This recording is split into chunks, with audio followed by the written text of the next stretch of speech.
Good morning, everybody, and thank you for joining us again this morning for another session of SACPA. During this time of social and physical distancing, SACPA believes it's important to keep engaging the public on issues of the day, and in order to do so, we are very thankful for the continuing support we receive from the University of Lethbridge, Shaw Spotlight, and the Lethbridge Herald. Today we have as speaker Dr. Laurie Adkin. The topic will be the corporate interest and ideologies shaping Alberta's universities. What do they mean for our future? Dr. Laurie Adkin is a political economist and professor in the Department of Political Science at the University of Alberta. Her main areas of research and teaching are political ecology, the populist radical right in Europe, and Alberta politics. Since 2002, she has studied the formation of climate change policy in Alberta and Canada. Laurie is the author and co-author of numerous books.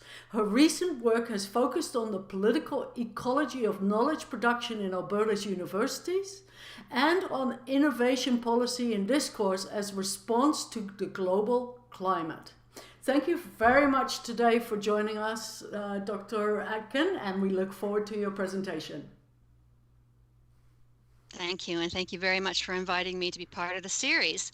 So the research I want to present to you today stems from work that was done over many summers leading up to the report that was published by the Parkland Institute and the Corporate Mapping Project in June 2020. And you can see the cover of the report up on the first slide here.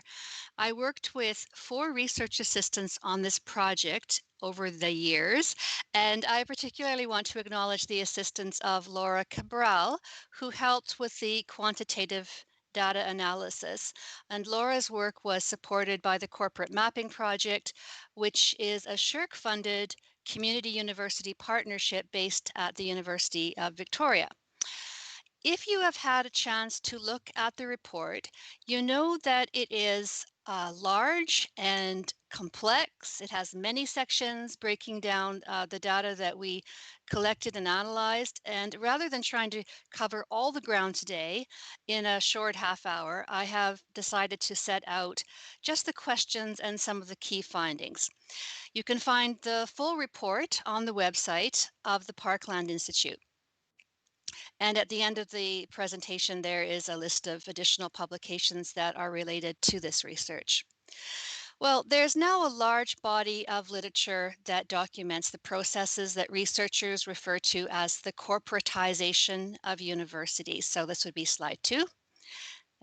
These processes include the list that you see up here, the alignment of university research and teaching priorities with the current priorities of market actors, the marginalization of non-commodifiable knowledge, that is knowledge that's not produced for commercialization, the shift from self-government by academics to an executive style of management by professionalized administrators, the involvement of corporate representatives in university governance bodies, so this would be the boards of governors of universities and the boards of centers or institutes that are based at universities.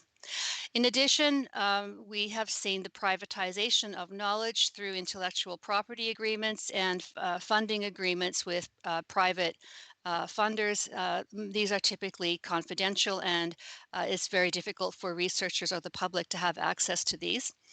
And finally, I have included in this list the shrinking share of public funding in university budgets, which then pushes universities to search for more revenue from private sources and from student tuition, which essentially is a way of privatizing post-secondary education.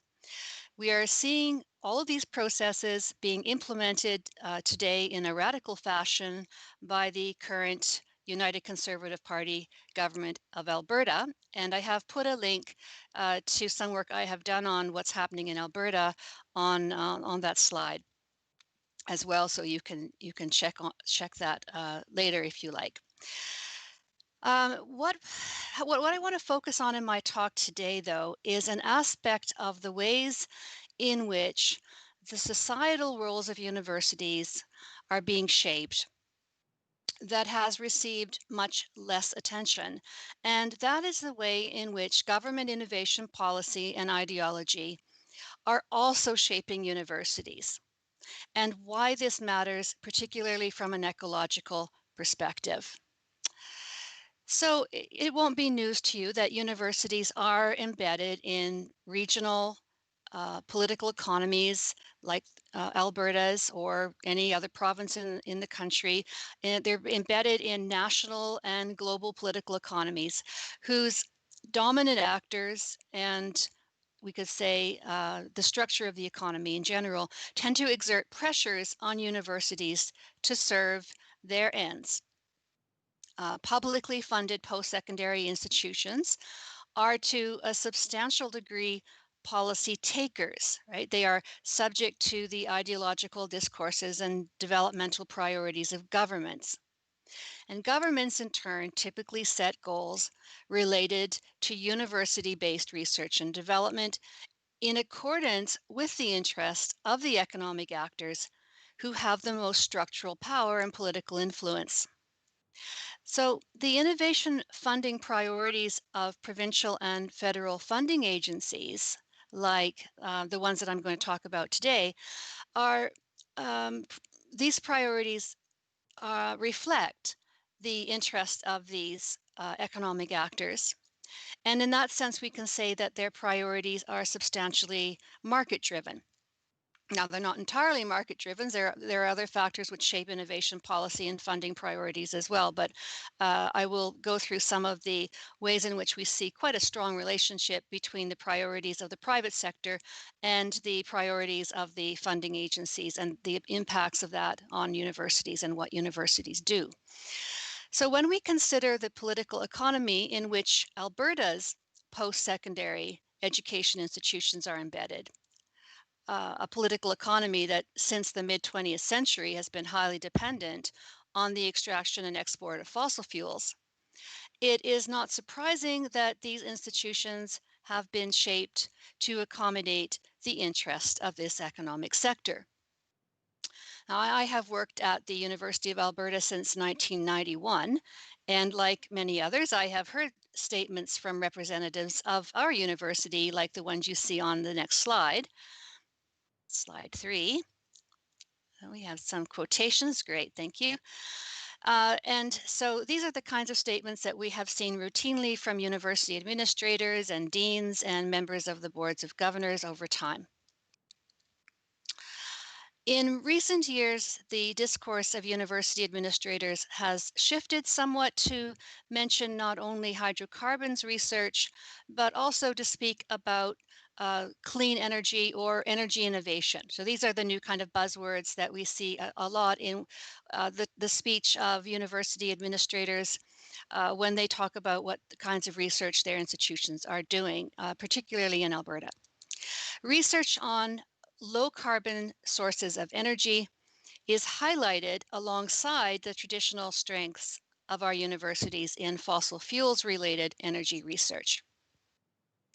Now, this shift reflects both the necessity on the part of administrators at universities to acknowledge that the global climate crisis has been driven primarily by greenhouse gas emissions from the burning of fossil fuels, and also the interest of researchers in capturing some of the new funding available for areas of clean energy research. So researchers also want to position themselves to be able to get some of this funding that's being offered by provincial and federal research funding agencies for clean energy types of research.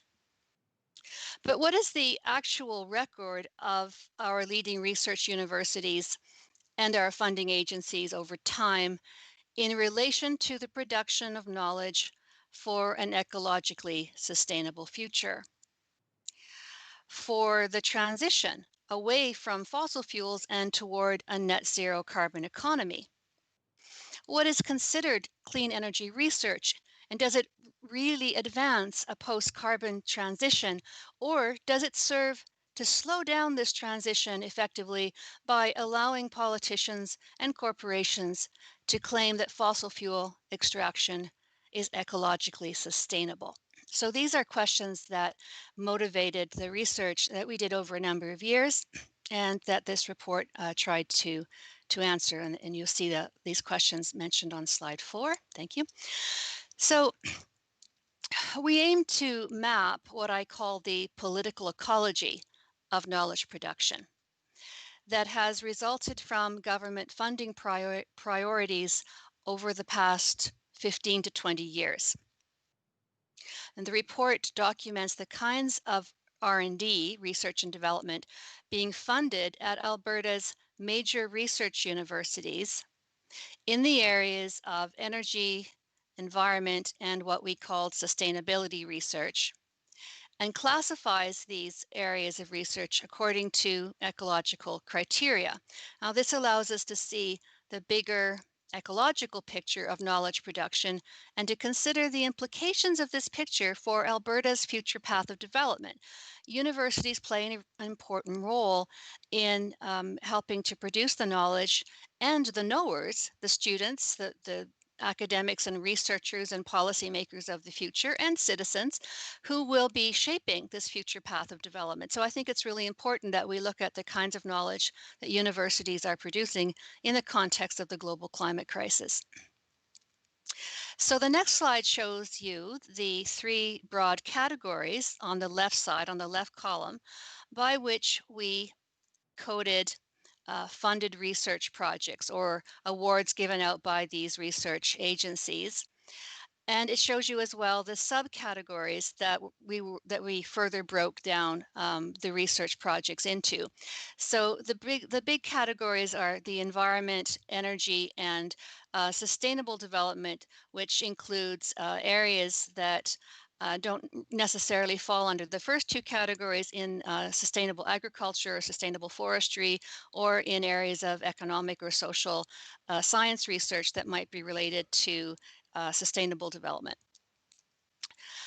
Okay, so finding some paths of inquiry blocked by the refusal of universities and governments to provide data, we drew on the research awards data that are available from the Natural Sciences and Engineering Research Council of Canada, the Canada Foundation of Innovation, and the Alberta Science and Research Investments Program.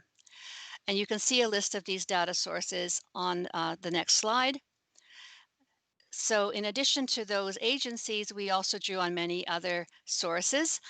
You'll see that the Natural Sciences and Engineering Research Council of Canada, or we call it NSERC for short, and the Canada Foundation of Innovation both have databases of all the awards that they give out.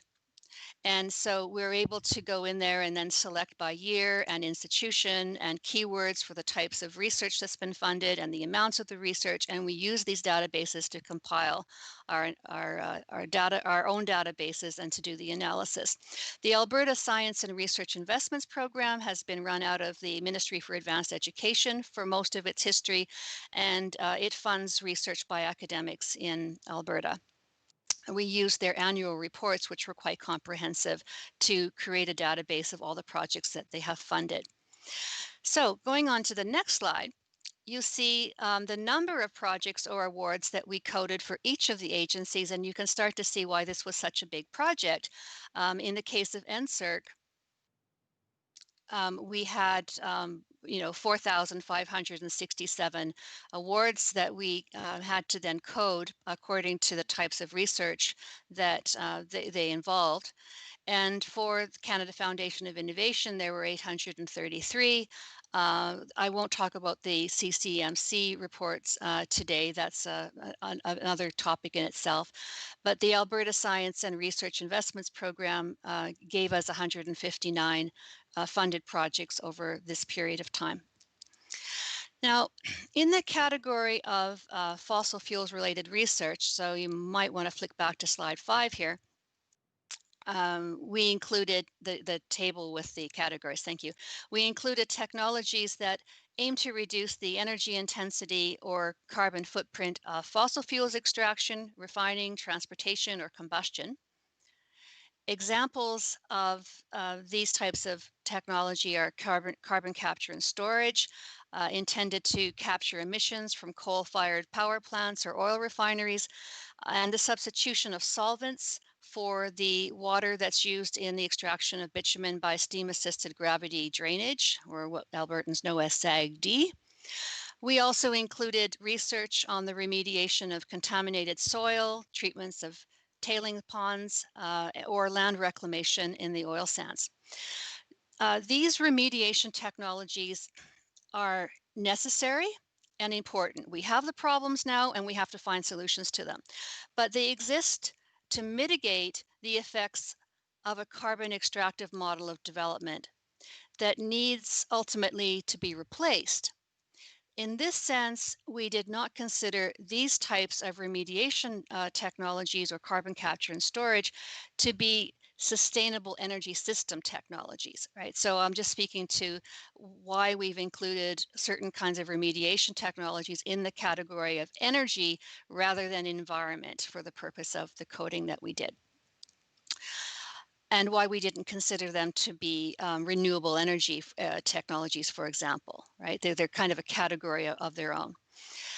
Then in slide 8, you'll have to leap ahead a bit here, we can see more easily, I think, that research in areas such as renewable energy technologies, wind, solar, geothermal, passive heating, energy conservation, low carbon public transportation, ecological economics and urban design, sustainable agriculture, water conservation, integrated transition planning. All of these areas move us away from dependence on fossil fuels and toward ecologically sustainable development. Now, since time is very short, I will plunge straight into a selection of our findings. And I'm afraid I'm going to throw a lot of slides and graphs and figures at you for this part, but I've tried to keep this down to a small selection of the research from the report. The spoiler is that we found a heavy weighting of research funding from all these sources in favor of fossil fuels related R&D. And this is the point where many of my colleagues go, well, surprise, surprise, what else did you expect to find?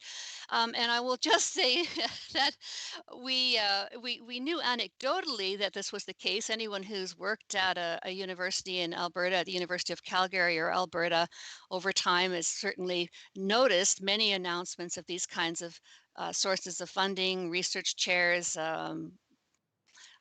institutes, centers that have been funded jointly by governments and the corporate sector, but no one had systematically tried to put together the data and reconstruct this and see what this looked like over time, and also to ask whether, in light of what we know about the climate crisis, if there has been any change or shift in the direction of the priorities of what's being funded. Whether there's been a shift towards renewable energies in any significant way, for example. Okay, so in slide number 9, so we see here that of the NSERC funding to the 3 categories that we were investigating, energy, environment, and sustainable development research, at the universities of Alberta and Calgary over this period that you see from 1999 to 2016, 63% of NSERC funding has gone to fossil fuels related research. Only 11% has gone to alternative energies and less than 3% to sustainable development research. Going to the next slide, we see that over the whole period that we tracked NSERC funding to these 2 universities, for energy related research, so just looking now at the energy types of energy research that were funded, the data show that fossil fuel related R&D received by far the largest share. So hopefully this graph this chart shows fairly clearly, if you see the fossil fuel related column on the left side, and that does not include the remediation research that goes on related to fossil fuels. That's the next column over. You can see that those two combined are really almost, they're a very large share, about 84-85% of funding from NSERC in the aggregate over that time period. So moving to the next slide, you see that we have broken down the NSERC funding by energy research category and by the year so that we can see changes over time, if there are changes, right? So the dark blue line on the top there is the fossil fuels related funding, and you can see that it consistently is significantly higher. It's better funded than the other categories of energy research. From 2009 to 2013, there was a significant increase in funding for research in environmental remediation for the fossil fuel sector, and this corresponds to the rise of international campaigns against the oil sands. You might recall that in 2008, Premier Stelmach felt obliged to start responding quite strongly to these campaigns and made a number of announcements, including the large sum of money that was set aside for carbon capture and storage research, which was a central pillar of the government's climate change response. And in the next slide, you see the number of NSERC funded researchers. So the other way that we tracked this was looking at the numbers of researchers working in these different fields. I have only put one slide in here regarding that, but this one shows you that at the two universities, what researchers were actually doing, who were working in the energy related areas. And again, you see that if you look at the bottom, that an aggregate from the two universities of 136 researchers were working on fossil fuels production and transportation types of research.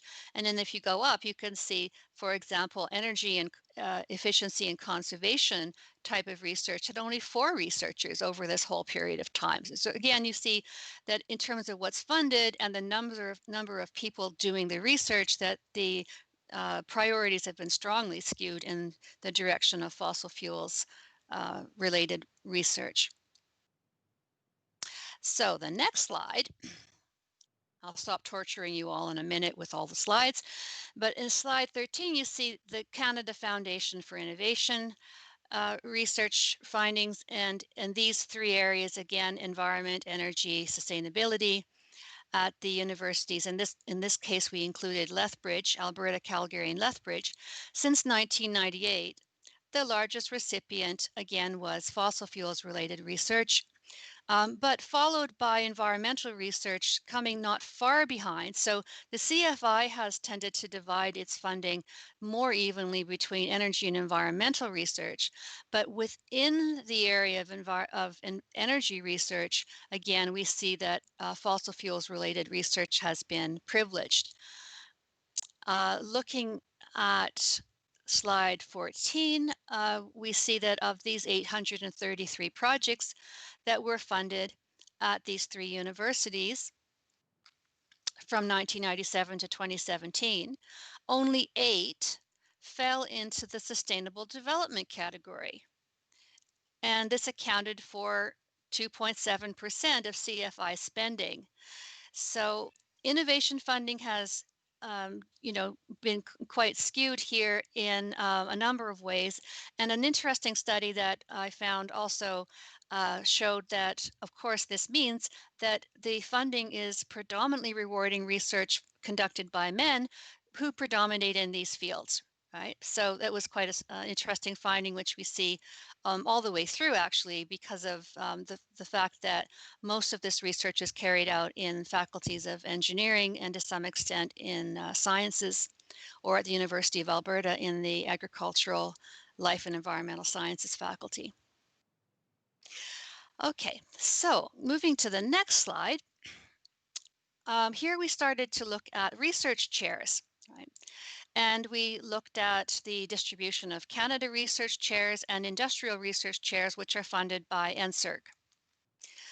Of the 25 Canada research chairs funded by NSERC since 2000 at the universities of Alberta and Calgary, and in the area of energy-related research only, right? Because they fund other areas as well, but we're only focusing on energy here. 16 of these 25 were in fossil fuels-related research. And by comparison, only 11 CRCs were created in environmental areas. That, however, is somewhat better than the University of Calgary, um, where, well, I didn't break that down in this slide, but University of Alberta has done a bit better in terms of getting funding for environmental research than the University of Calgary over time. We also see on this slide that when we look at the IRCs, the Industrial Research Chairs, and these are partnerships with the private sector that were created over the same period, a full 35 of these were in fossil fuels related research, right? So 35 out of 36. Only 3 IRCs were created in the environmental area. And another 16 research chairs or professorships were established between 2005 2013 by energy corporation endowments. And these two focused on fossil fuels related research. Note also that 2005 to 2013 is a period of the boom on high oil prices and high rates of investment in the oil sands. Okay, so going to the next slide, I'm only capturing, as I said, little pieces of sections of the report.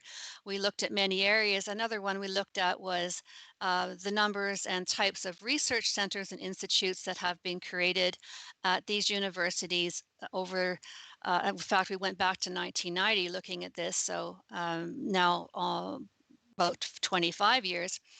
And we found only 9 research centers at these 2 universities in environment or sustainability areas. And these relied primarily on internal funding, what academics call internal funding, which is funding that's given out, administered by the university itself. And so the decisions are made by the vice president of research or deans that have specific funds that they can administer to support research. Only a handful of these environment centers are in operation today. And on the other hand, we found 26 centers whose central focus is on energy, primarily the oil sands, and 22 of these are operating today.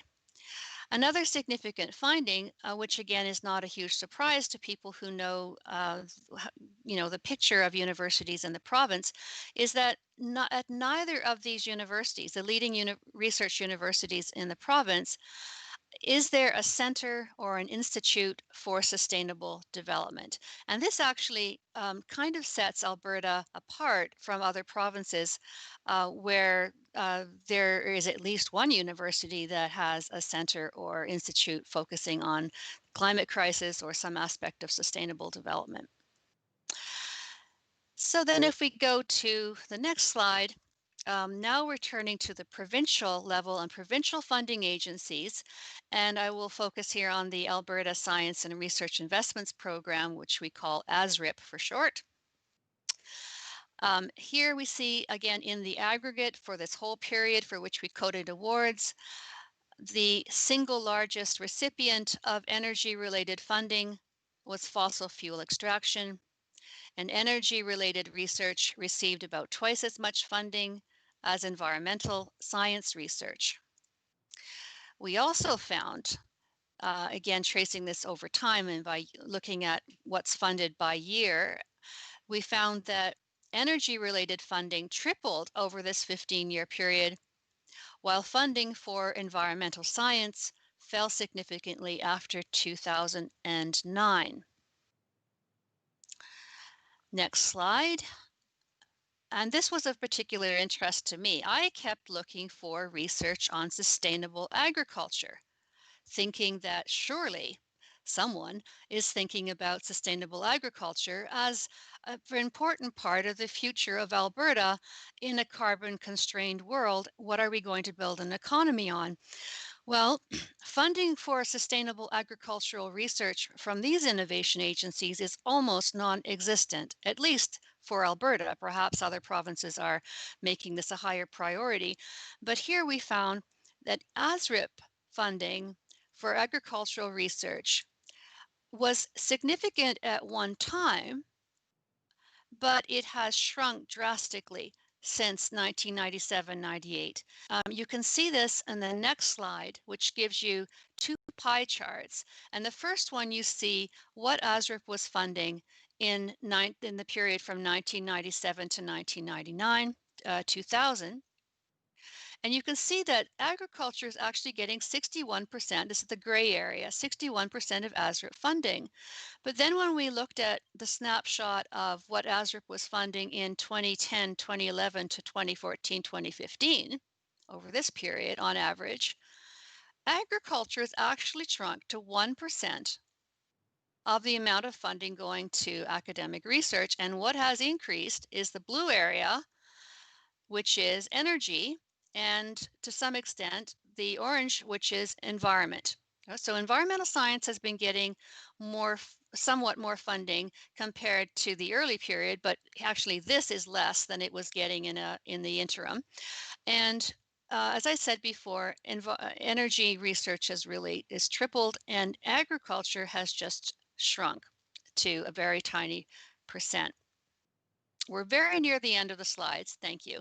So here's the last one from summarizing research funding from multiple sources, ASRIP and other Alberta Innovates and other agencies in Alberta. And it shows you what over this period of time has received the funding. And this is a rather striking result. You can just see this, which is why I put it in a chart form, that over this period of time, governments of Alberta have spent $6.4 billion on technology development related to fossil fuels, compared to about $241 million, not that much, on R&D related to renewable energies, energy conservation, and biofuels, and only about $190 million on research related to environmental science, water quality and management, climate change, or sustainable development. Now, $3.4 billion of this took the form of corporate tax credits for R&D in the energy sector since 2004, and another $3 billion went to fund research centers, institutes, or research chairs dedicated to fossil fuels related R&D. Okay, so it's evident from these findings that the priorities of the fossil fuel industries have been transcribed into government roadmaps for innovation. Yet continuing heavy investment in R&D related to the extraction, processing, and transportation of fossil fuels is clearly in conflict with the urgent need to prevent further climate destabilization. And moreover, it's in conflict with the growing recognition that Alberta must develop a post-carbon extractive economy as global demand for its bitumen exports shrink. So I have to, given the time constraints, skip over some further discussion of all these findings.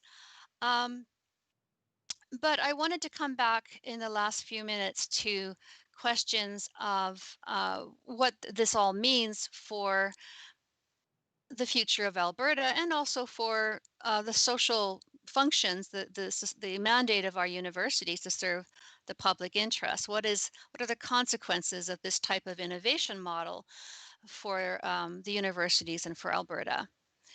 Well, we see that this innovation model is market driven rather than researcher driven, and that research follows the funding opportunity. So it's shaping to a great extent what people are choosing to do, because they go where the money is. They train students in their labs in the same areas, and this has got a big impact on the types of programs that universities are offering and the opportunities provided to graduate students and postdocs in particular.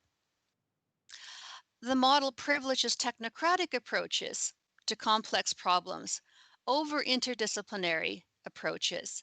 And this conception of innovation clearly dovetails with the commodification of education and the corporatization of universities. It downplays the urgency of the climate crisis. It's, in my view, failing to prepare young people to deal with the complex socio-ecological problems that will define their future. Because to do that, they need interdisciplinary knowledge. They also need social and cultural knowledge, not only technical knowledge, to deal with these types of problems. So we see that social, cultural, and Indigenous knowledge are marginalized in this model, and that community-based research is not happening. It's not valued. It's not rewarded in this model.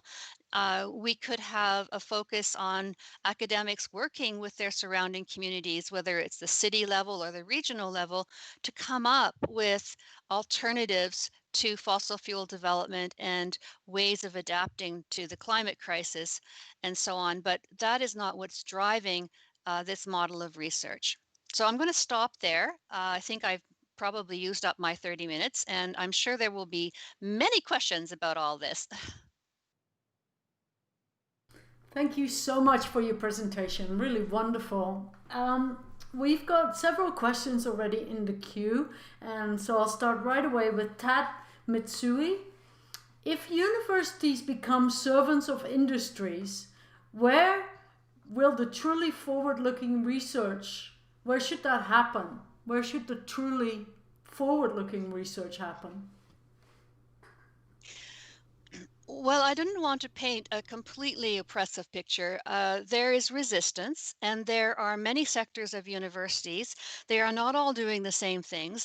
One of the interesting things that I have observed over time is that there are quite contradictory types of knowledge being produced in universities. So you have in one part of the university research that's fossil fuel driven and supported and funded.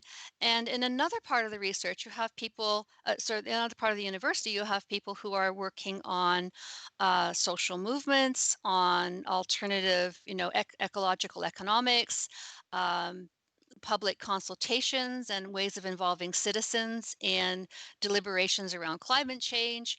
So you have, there are still pockets here and there in universities where people are working on questions of ecological sustainability and social justice. The thing is that what we see here is that these kinds of knowledge are actually inconsistent, right? They're contradictory. They're working at cross purposes. We saw an example of this, in fact, at the University of Alberta in the spring of 2018, when the University of Alberta offered an honorary doctorate to Dr. David Suzuki, a well-known Canadian environmentalist. Well, there was a reaction against that from sectors of the university that feel that they are strongly reliant on endowments and relationships that they have with the fossil fuel industry, and viewed that as a threat to their funding base, and a challenge to the legitimacy of the kind of research they're doing. And they very strongly objected to that honorary doctorate. There were other people in the university who said, well, this is first of all an academic freedom issue, but also is that you can't define the university and what it does only on the basis of what some people in the university do. Other people do different things. So we need to be more pluralistic here. We need to be more inclusive. And this conflict actually, I think, demonstrates quite clearly that there's a lot of bridge building to be done. There's a lot of communications work to be done inside the university amongst these different sectors that are not communicating with each other well, and not kind of working through the ways in which they can respond to the climate crisis. Anyway, I'll stop at that. But Our next question comes from Knut Peterson. Many thanks for your research and presentation. It may be too early to tell, but are there indications a substantial shift in research funding happened during the time the NDP was in power? yes, that was one of the questions that we asked and is discussed to some extent in the report. There were some shifts that began to happen under the NDP government in Alberta. One was that the Emissions Reductions Alberta Agency, which the NDP renamed, kind of rebranded, began to allocate more of its funding to renewable energies research than it had in the past. And that seems I haven't yet done the next piece of research on this, but I would it's quite likely that that has now shifted again. and we'll see what happens. We'll have to give them a number of years to be able to get a sense of the direction of the funding. But that was one shift. The NDP also had an idea of economic diversification that included carbon capture and reuse. And they invested quite a lot, along with the federal government, in the carbon, I think it was called the Carbon Management Agency, based in Calgary. And that is a way of thinking about how could you use bitumen for purposes other than fuels, right? Other than combustion. Now, we could have a conversation about whether that's a good way of going in terms of economic diversification, but they did start to allocate more funding in that direction. And of course, they created the Energy Efficiency Agency and funded that from the carbon tax revenue. And that that's not funding that goes to university research, but it does show that there was a shift in, I think, priorities towards energy conservation, efficiency, and renewables. You can see that in a number of ways in NDP policies. But in terms of it didn't have a huge impact on the priorities of the Alberta Innovates organization. I don't think they had enough time to start trying to structure or reorganize the kinds of work that the Alberta Innovation agencies were doing. Our next question comes from Henning Mundell.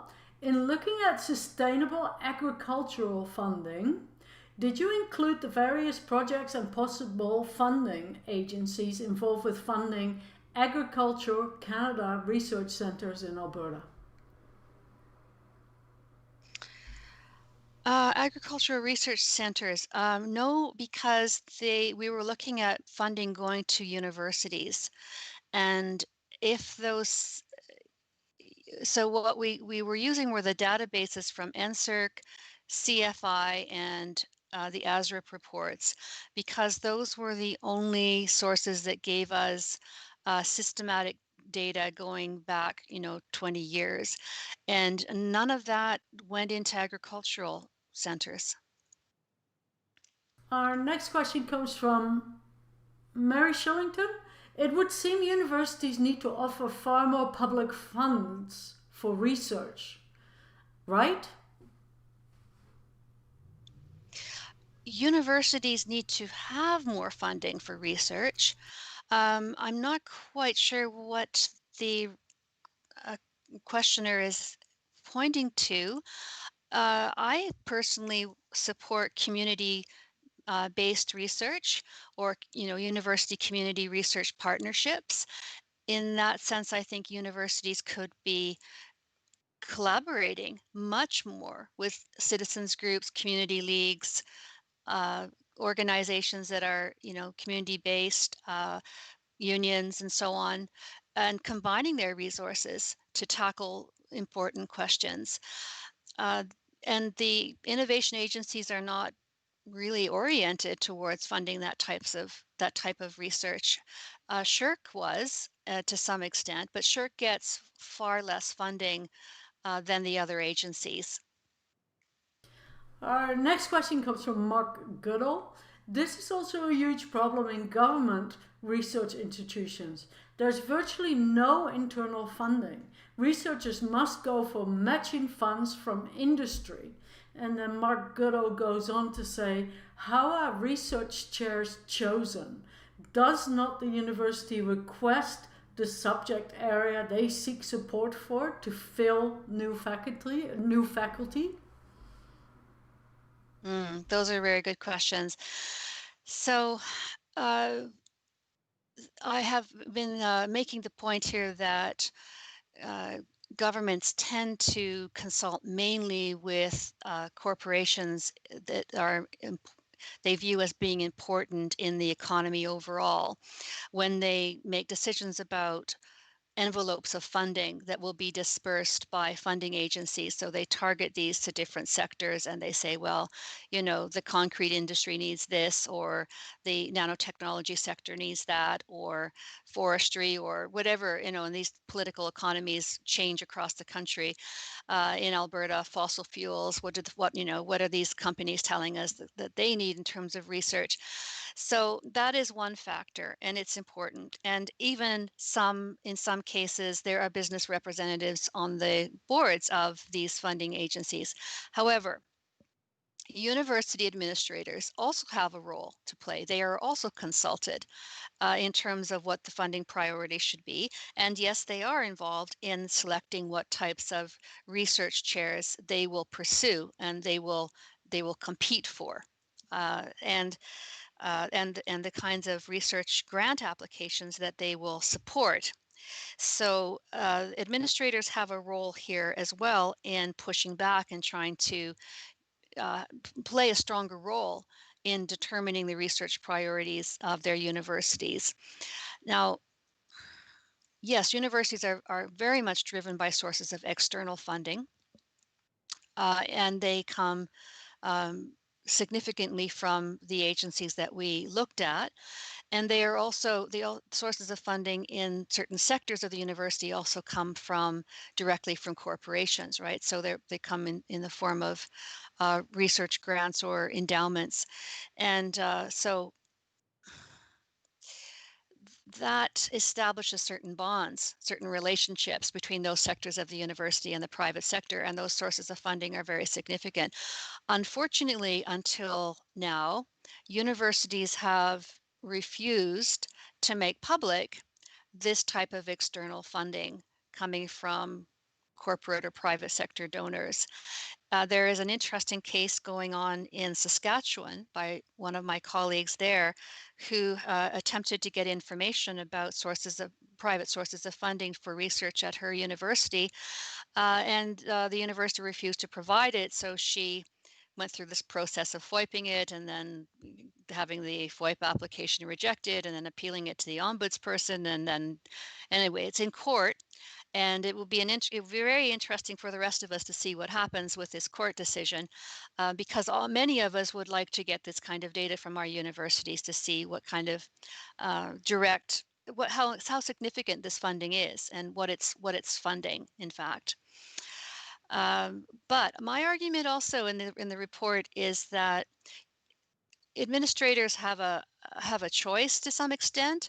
They could try to push for the reorientation of priorities of the funding agencies based on things that their own researchers in their own universities tell them are important to fund, and in collaboration with communities. So this isn't just a top-down process. There are also ways in which we can change the priorities of these institutions, but we do need to do a lot more communication with the public, I think, for people to understand what's happening, how research is being shaped. Why do we not have a single center in Alberta focused on transition from fossil fuels? Kind of helping to build policy and the concrete steps of a transition plan. This is, to my mind, it's critically important that we do this kind of research and that we do it in collaboration with citizens. So yeah, I'll stop there. I could go on for days on that topic. Our next question comes from Knut Peterson. Keystone XL and Alberta's new interest in coal is front and center in today's news, highlighting the failure of doubling down on fossil fuels. From a poli science perspective, what are your thoughts?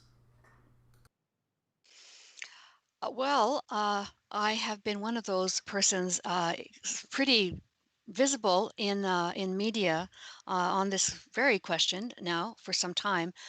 I obviously think that coal mining is completely the wrong direction to take the province. It's heading back into the 19th century when we need to be looking towards the future. And yeah, I think that we have many alternatives to coal to develop Alberta's economy, and that these proposals are radically destructive of the future economy that we need. They are threatening the most important elements of the economies of the future, which are land, water, sun, and wind. That is what the future will be built on, not fossil fuels. Alberta has land, Alberta has sun, Alberta has wind. Water is a bit of an issue, especially in the south. Why would we jeopardize further a water supply that is already suffering various kinds of pressures from climate change, right? So that would be my view on what's happening with coal, and it's clearly not. It's it's it's clearly not a form of economic diversification. It's a digging deeper into the existing hole of dependence on fossil fuels. Our next question comes from Laurie Schultz. Is there legislation that guides or mandates neutral research in post-secondary institutions in Alberta? For example, Post-Secondary Learning Act or any other province? There's no legislation mandating research, what researchers should do.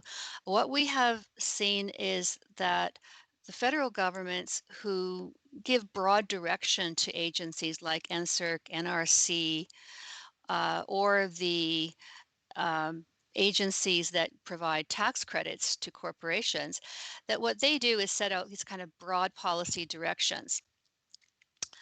And the agencies then create funding envelopes for these areas of research, and then researchers go after that funding. So what they do is they indirectly shape what people do by deciding what gets funded and what doesn't get funded, right?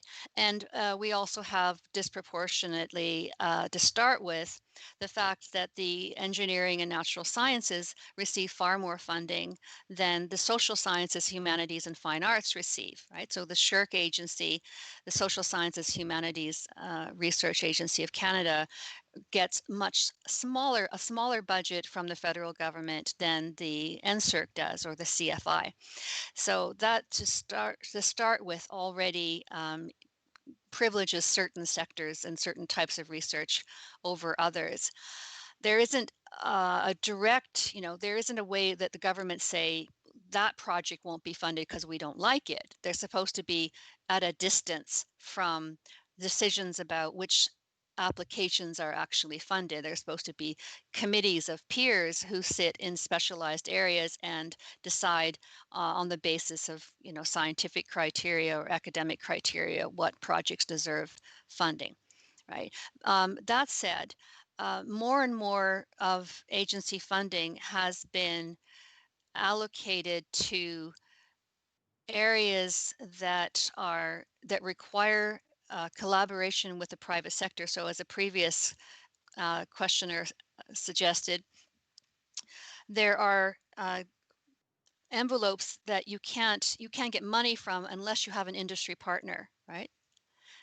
With NSERC. So there's been a more and more industry-driven envelopes of funding, and there's been a decline in the funding for what we call discovery research or researcher-driven applications, where you just following the development of your academic field, you think that a certain area is important to research, but that might have nothing to do with the short-term interests of an economic sector. Okay? But that type of research is getting less funding over time, and the industry partnership type of research has been getting more. So we can see that. I've done some research on that as well. You can see that trend. It's particularly accelerated under the Harper governments after 2006. Okay. Our next question comes from Leona Jacobs. Did you look, and then in brackets, or plan to look at SSHRC funding for more research of the human side of fossil fuels or environmental research, given the human toll on climate change? We did not do a full-scale analysis of the SSHRC database on what SSHRC was funding. SSHRC, for the most part, doesn't fund research in energy. However, there is a new area emerging called energy humanities, which is quite interesting. And there is a cluster of researchers at the University of Alberta who are involved in the energy humanities work. And it's a network which involves multiple universities around the country. There's also the corporate mapping project that I mentioned, which isn't humanities-based, but social sciences-based. And so there's this interesting critical research happening around energy questions, and it gets comparatively far less research funding than the NSERC fields. It's quite remarkable, however, the amount of research and the quality of research that's produced from social sciences and humanities with a relatively small amount of funding. Okay. Our next question comes from Henning Mundell. After research is published, there must be linkage to the community beyond the university. Are there adequate organizations to take sustainable agriculture into practice? Oh, well, in terms of SSHRC grants, there is a requirement that there be ways of communicating the research to the public. You have to write that into the grant. Um, the whole question of agricultural research is, I think, hugely important. As I said before, I found it I didn't I expected to find that, sustainable agricultural research was less well funded than the research that's driven by commercial interests, like, how to make the crops grow faster, or how to increase the yields, or how to, raise cattle to the age of slaughter faster with using less feed, or these kinds of projects. I expected to find that there would be less, but I didn't expect it to be almost non-existent. And I think that governments are really strongly privileging industrial agriculture, and are giving very little attention to organic and regenerative models of agriculture. And this is a big problem. Now, there's something interesting here happening right now with the UCP government. What they're pushing is what I call a P3 model of university research funding. What they've done is they've fired a lot of people who were scientists and agronomists and water specialists and so on in the ministries of agriculture, forestry, in those fields. And they are transferring some money, much smaller amounts of money, to some of the universities. And they are saying, well, we'll give this research group a significant amount of money for 3 years. And at the end of those 3 years, we expect you to have developed a partnership with an agricultural organization. It could be the Beef Producers Association or some other organization like that. And they will take over the funding, so that this will become your research unit, your research program will have private sector funding, and the government will withdraw, right? So we're basically, again, privatizing the research. But what that means is that organizations that are linked to industrial agriculture are again going to be financing and directing the kinds of research that's being being undertaken by university researchers. I think this is a big concern too. I think we should be democratically deciding through public debate and discussion what the research priorities of universities should be. What do we need universities to do? We should have a discussion about that in a democratic, open fashion.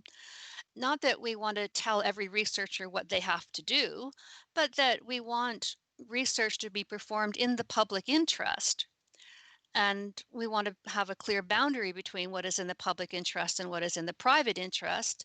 And we want to ask some questions around whether private industry should be using subsidized research from universities rather than putting more of their own revenue into funding research that they want to see happening, right? Okay.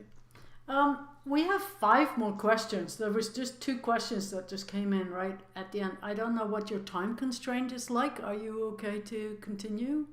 I know that it's... Oh, yes, I am. I'll try to be Okay. shorter. All right. So, Henning Mundell. Oh, we just had that. Sorry. Laurie Schultz has a comment, not a question, unless Dr. Adkin wishes to comment.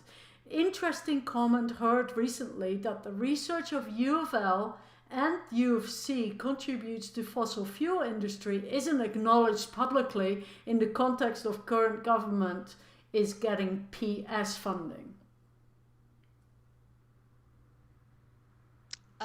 PS funding? Yeah. I don't know what that Okay. is. Okay. Okay, I'll move right along to the next question. Bev Mundell, how can the public help guide university research funding pursuits? The universities right now really need the public to tell this government what matters to Albertans in all kinds of ways. We are, well, at the University of Alberta, we've had or will have had our budget cut by about a third by 2023. Now, imagine any institution taking a cut of that size. We will have had to lay off over 1,000 people by March. And those are highly qualified people who work in all kinds of areas of support for research and students and academics. Academics who retire are not being replaced. Some people are leaving because the working conditions are deteriorating substantially.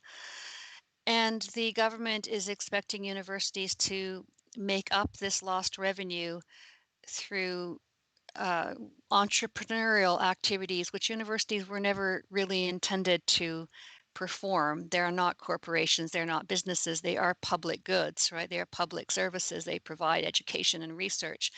So tuition fees are rising by 7% a year at the moment, which means that by 2023, they will have risen by around 25%. This is a huge increase. This makes education much less accessible to our young people. They are already graduating on average with a debt of $31,000 with a BA. So, education is the foundation of any society and any economy. Why would Alberta, in the midst of the crises we're facing, be cutting post-secondary education funding and making it less accessible to young people who need it more than they ever have? So, that's one thing we need to hear the public talk about is, how accessible and affordable is a post-secondary education? How much does it matter? And then what do we want our universities to do? How do we want them to work with us and for us and, be responsive to, the University of Lethbridge, situated in the south? What should its priorities be? What should it be able to help its surrounding communities to develop, right? The same thing can be said for every post-secondary institution in the province. So I strongly believe that universities have a mandate to serve the public interest and that they should be working with communities and thinking first about what's going on locally and regionally, what they can contribute to, in the context of a global climate crisis, which has large implications for Alberta, like everywhere else. How can we respond to that? And where are we going to get that knowledge if not from universities, right? Okay. Our next question comes from Louis Schultz. This may be out of scope, but how would you envision a transition from fossil fuel energy to sustainable energy? The fossil fuel switch cannot just be turned off. How would you see a transition? Oh, I completely agree with you. The problem is that the longer we postpone this transition, the more radical it has to become, the more difficult it becomes, right? Had we started this transition 3 decades ago, we would have been in a quite different place now. Now, okay, having said that, you go, okay, well, thank you very much, Professor Adkin. What was the point?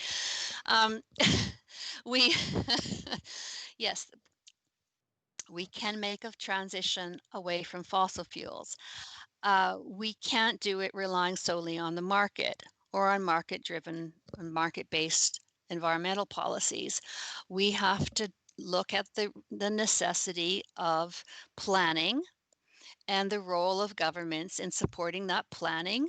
It doesn't have to be technocratic work done from the top down and dumped on the rest of it. We can, rest of us, we can think about planning in a democratic way.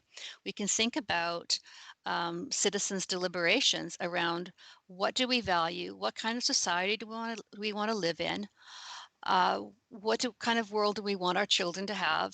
And we can use those priorities and values as guiding post for our decision making about where to invest, right?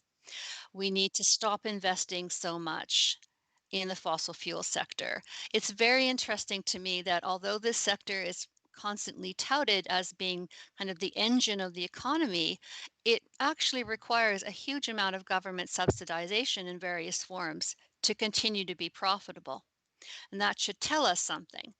Why are we subsidizing an industry that doesn't seem to be profitable unless its social and environmental costs are externalized, right? Unless the public pays for Okay. them now or in the future, right?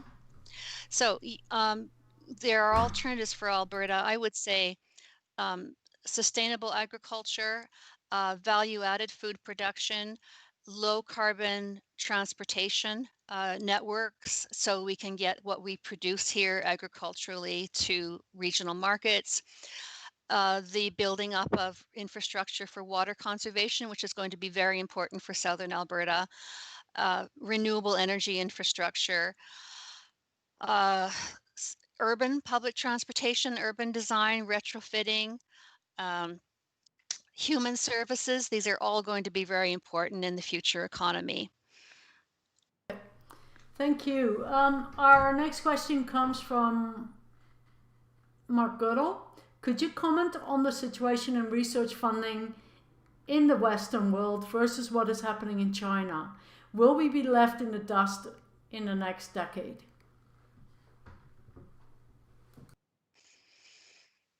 The Western world or Alberta? Okay. The question says the Western world. the, the Western world. Oh, that's a big one. Well, let me find a thread here I could maybe deal with. I think that Alberta can make this change and that we will have a more resilient economy with greater income security in the future and a higher quality of life that can also be based on less consumption of things and more free time. But we have to do that with the cooperation of the entire country. The entire country needs to help Alberta make this kind of transition away from fossil fuels dependence. So we should be cooperating with other provinces and the federal government to develop a transition strategy regionally informed, right? That helps us, it helps the entire country to become a net zero carbon economy as rapidly as we possibly can. The federal government's aiming for 2050. I think that's too far in the future, but that's the direction. But I think we don't have to be left in the dust. Unfortunately, the orientations of the current government are digging us deeper into what, well, energy economists call carbon lock-in. And the insistence on supporting the oil sands and basing our economy on the exports of fossil fuels is a dead end. This is a dead end. This is not a strategy which will provide employment for Albertans. These are sectors which are very capital intensive. They are not big employers, and they don't have a future. So why would we be putting our eggs in those baskets instead of in the rapid buildup, for example, of renewable energy infrastructures, which employ many more people? Why are we not thinking about public ownership of these sectors so that the public and the government gets back revenue over time that it invests up front? So we are being isolated, I think, in the global economy by the current policies of the UCP government, unfortunately. Okay. Our last question comes from Knut Peterson. Have you noticed a substantial shift in who and how University Board of Governor members are appointed since the UCP gained power? Well, in fact, yes. Not only I notice, but I'm conducting a research project on this. So there is already some research that I published on the website of the Parkland Institute, which you can go and have a look at. And there's more coming up soon on this. The UCP government, elected in May 2019, April 2019, has appointed, I don't have the numbers in front of me now, but basically what they did was replace NDP appointees with UCP appointees and stack all of the boards of governors of all of the post-secondary institutes in the province with their own people. And these are either people who are close to the party, ideologically, or donors to the party, or members of the party, people who've run for the party, etc. People who ideologically think very much like the government.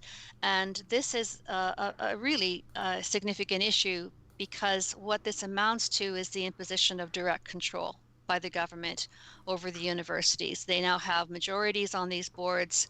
We see this with the University of Alberta. They have appointed 14 people to our board since they were elected.